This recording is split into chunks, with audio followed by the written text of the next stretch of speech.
How's it going, everyone? We have some huge news to talk about, as it seems like some major IPs may potentially be planning a comeback. We'll talk all about that. Dead Cells will be getting its DLC here rather shortly. Return to Castlevania, a final teaser trailer has dropped, and we'll talk all about that. And another RPG will be hitting PlayStation 4 and PlayStation 5 here pretty shortly. In just a few weeks. We'll talk that at the end of this video. But first of all, around Wario64's Twitter, and according to the VGC podcast, Konami planned to have a pretty big E3 event. New Castlevania and Metal Gear Solid 3 Remake expected to be there. Less clear on what the plans are currently for the older Metal Gear games. MGS3 Remake may be used as a testbed for what comes next. Holy hell. So a lot of us were talking about the potential of a Metal Gear Solid 1 remake, and MGS3 Remake is pretty interesting. Snake Eater is a game that's absolutely iconic, and I can understand why they would go the route of remaking MGS3 over MGS1.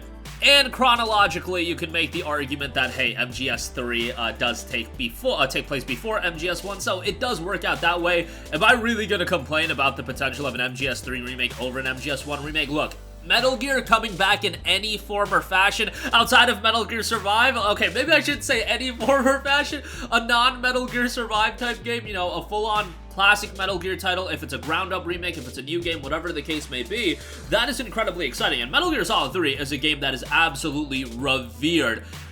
Much like I talk about when I talk about Okami, when you look up a list of the top PlayStation 2 games of all time, Metal Gear Solid 3, more often than not, among the top 5, at the very least among the top 10. It is an iconic game, and that song, Snake Eater, like, that is a track that I feel like is just a timeless classic. Outside of MGS3 getting a remake, a new Castlevania title, depending on how it's done, that definitely does pique my interest as well. Hell, I wouldn't even be against something like another Lords of Shadow game. I enjoy Lords of Shadow quite a bit. Not as much Lords of Shadow 2, but I like Lords of Shadow 1.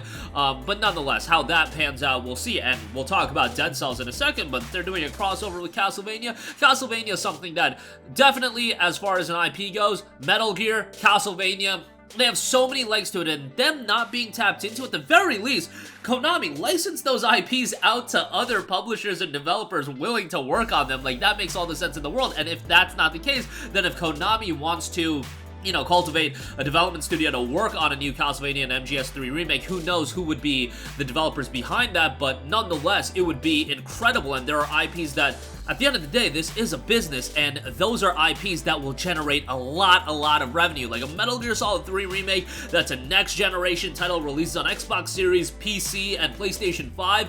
My goodness, that game will sell incredibly well. And new Castlevania, depending on how that turns out, that also has potential to be really big, but hopefully we do see a reveal of that. There was also rumblings about Metal Gear coming to PC in the form of some sort of Metal Gear collection, that being on Steam.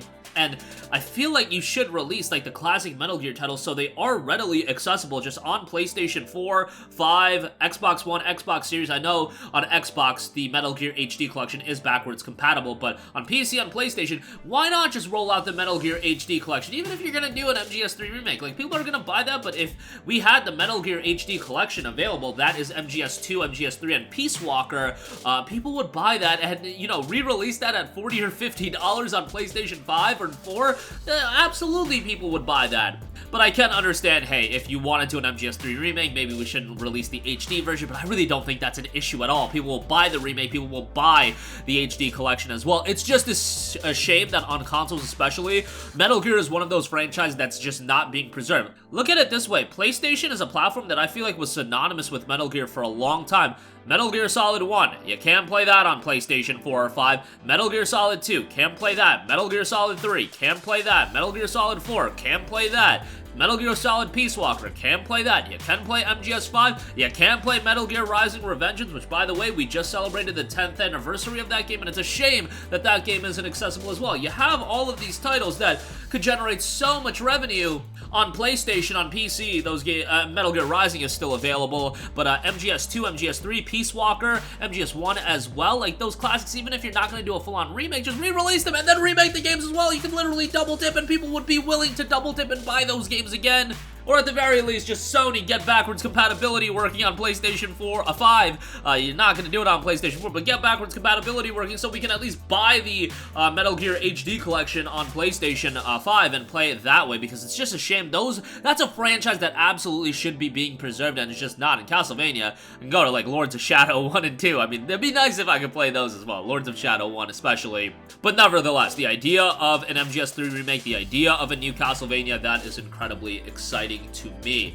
Next up, speaking of Castlevania, Dead Cells DLC, Return to Castlevania, a final teaser trailer has revealed the Richter mode. Play as Richter from Castlevania Symphony of the Night. Developers Motion Twin and Evil Empire have released the final teaser trailer for Dead Cells. Downloadable content Return to Castlevania, noting available only in a secret level located somewhere deep in the unwavering dark of Dracula's castle. Players will be able to play Richter mode, which lets them control the age-old Castlevania protagonist for a nostalgia trip that hits harder than the Vampire Killer. Use Richter's classic movesets inspired by Castlevania Symphony of the Night and whip the undead out of shape. Today's new trailer shows off this mode in action, complete with jumping whip attacks and other classic abilities taken straight from the Castlevania franchise. For bonus nostalgia points, players will even have to destroy candles and collect hearts, which are used as ammunition for some weapons, with a boss fight against Medusa and a bevy of enemies to slay.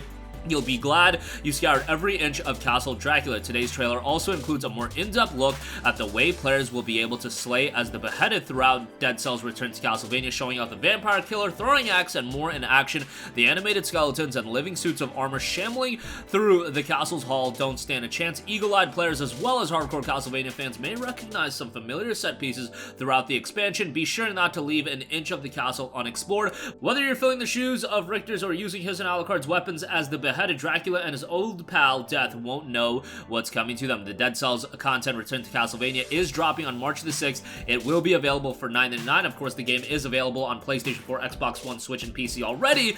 Available via PlayStation Plus Extra as well. Dead Cells is one of those games that I constantly rave about. It's one of those games that I can constantly go back to. Like, if I don't know what game to play and I just want a game that I can enjoy, Dead Cells is exactly my type of game. And as far as action roguelikes go, it was always the one that I gravitated the most towards. I remember just getting absolutely addicted to this game when it initially came out. I didn't play it as much recently, but still, it's a classic, and I'm really looking forward to what they do with this Return to Castlevania DLC. You're taking Dead Cells and you're taking Castlevania, you're marrying them in this DLC. It's pretty cool, and I think it'll be a love letter to fans of Dead Cells, fans of Castlevania, and everyone in between. Lastly, I do want to note The Last Spell, a brand new roguelike strategy RPG, which is currently in early access on PC, will be seeing its official release on PlayStation 5, PlayStation 4, and Nintendo Switch, as well as its PC coming out of early access release on March the 9th. A new trailer just dropped for the game. The Last Spell pairs turn-based combat, procedurally generated flanks of foes, and stashes of gear, astonishingly large enemy armies reminiscent of Musou games, and roguelite elements to offer a distinct, highly replayable challenge. The Haven's most promising defenders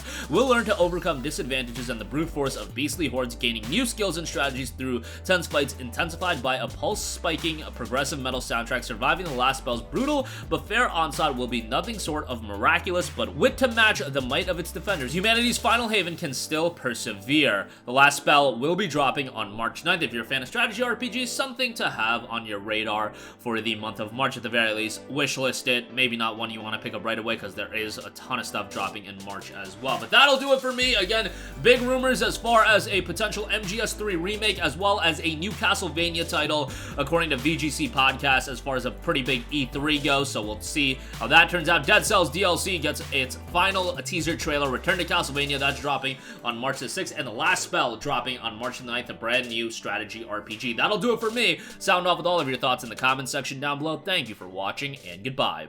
Hey guys, we hope you enjoyed the video, and if you did, make sure to hit the subscribe button, and if you're already subscribed, do us a favor and hit the bell icon. This way you'll be notified whenever we post a new video. That's the best way to keep up with all of our uploads, and we usually try to upload 2 videos a day. And with the bell icon hit, you'll be notified whenever we do upload a video. As always, thanks for watching.